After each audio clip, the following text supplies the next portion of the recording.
How are you all doing today? And for my Indiana, Michigan viewers, I hope you're staying warm. It is very, very cold. But I messaged some of my local sprint car drivers just about a week ago, and now it is time to move on to the UMP Modifieds. So I messaged about 12 drivers, and I did get some responses. Some people didn't respond, and some people just didn't have time to respond. But before we get into it, if you could do me a favor and hit that like button, subscribe to my channel down below if you have not already. I also have YouTube memberships, so if you would want to support me, go ahead and get a YouTube membership. I have them all the way from $1.99 to $9.99. I don't really care which one you buy. Any of them supports me, and let's get right into the video.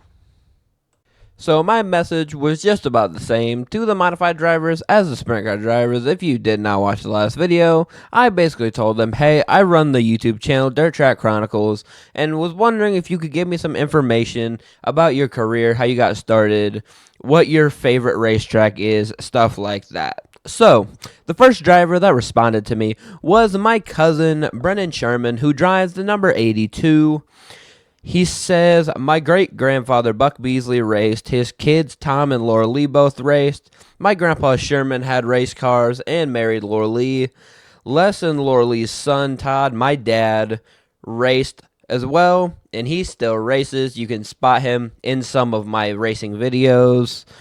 I've been going and watching my whole life and started working for his business, building race cars and selling parts, and I eventually talked him into driving one of his cars.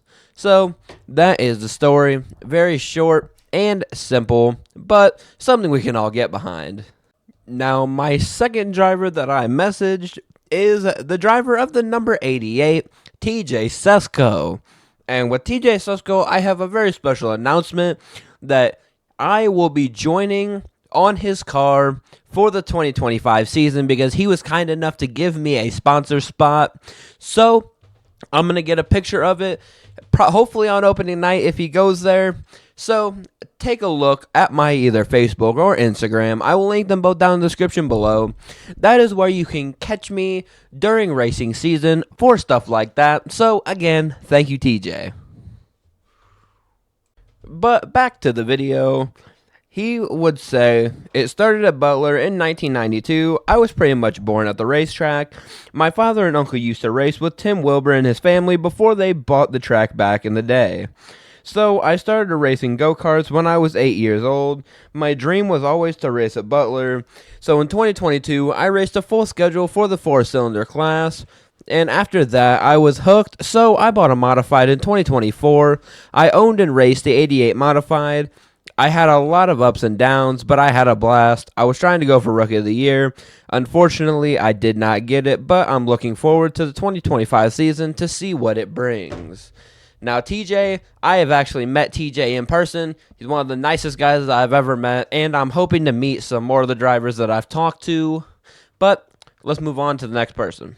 Now is another family friend, Josh Loma, the driver of the number 25. My father got me involved in racing. I believe he started in 1970. I started driving in 1997 at Bearfield Speedway. I raced on asphalt until halfway through the 2004 season. Then I made the switch to dirt. I called Montpelier my home track for a few years. Then I ran a season at Waynesfield the year before Butler started running modifieds. And I've called Butler home ever since. Butler is my favorite track. It has been my favorite track ever since the first time I was there years ago. And I told them if they wanted to, I could shout out their sponsors. So his sponsors is Sherman Enterprises, Keith Heron Racing Engine, Vision Homes, RaceFastener.com, 25 Apparel, and the help of Tom Waller, Paul Height, Zach Stein, Keith Heron. It is all possible. And finally, the last driver on our list is number 26 of Anthony Carter. He would say, I started racing in 2020. I started with a factory stock, and in 2022, I moved up into the modifieds. 2022, I raced at Shady Hill Speedway primarily and finished 9th in track points for my first full season in the modifieds. In 2023, I raced a little bit of everywhere, picking up my first heat race win ever in 2023 at Butler. It came a few weeks after a great summer national showing that ended up in a heartbreak, running 5th with 5 laps to go. In 2024, I picked up 2 heat race wins and a couple of top 5s with about 7 top 10s in only 18 events. Those stats may not be impressive to some, but to someone who pays for it all and does all of my own work on the car and the setup, I was very pleased. My sponsors have been great to me. Three Daughters Racing LLC, DeYoung's Landscaping and Nursery, Daymaker Welding, 2PM Racing, and BSB Manufacturing. Now, a lot of people have people backing them up, but we still have people like Anthony Carter who does all their own work, who pays for it all, and you notice that those people definitely drive the cars more safe. But then again, there are some people that pay to fix their own stuff that just absolutely don't care and will tear their stuff up each and every week. But with that being said, that is all I have for you today. I hope you guys enjoyed the video. If you did, make sure to hit that like button. Subscribe to my channel down below if you have not already.